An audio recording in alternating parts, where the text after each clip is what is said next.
بسم اللہ الرحمن الرحیم۔ السلام علیکم۔ سندھ میں کتے کے کاٹنے سے ویکسین نہ ہونے کی وجہ سے اس بچے کی موت ہو گئی ہے، جس پر ان کے والدین نے بہت زیادہ برہمی کا اظہار کیا۔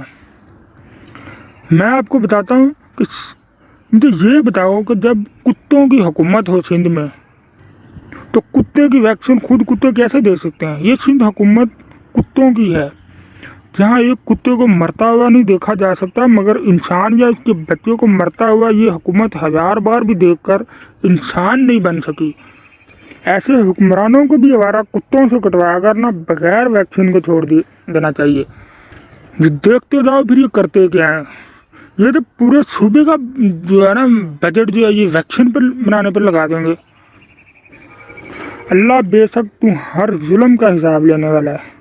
اصل میں سندھ کے اندر کتوں کی ڈیفینیشن میں کنفیوژنگ ہو رہی ہے نا۔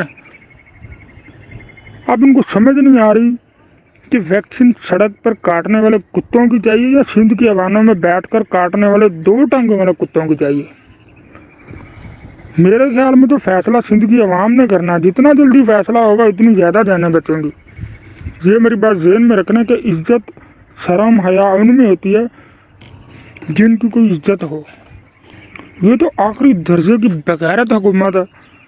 کراچی اور سندھ کو بچانے کے لیے بھٹو 18ویں ترمیم اور کوٹا سسٹم کو مرنا ہوگا۔ جب تک سندھ میں کتوں کی حکومت رہے گی تب تک عوام کو کتے کاٹتے رہیں گے، عوام مرتی رہے گی پر بھٹو زندہ رہے گا۔ اس ویڈیو کو لائک کریں، شیئر کریں، سبسکرائب کریں اور بیل آئیکن پر لازمی کلک کریں۔ شکریہ۔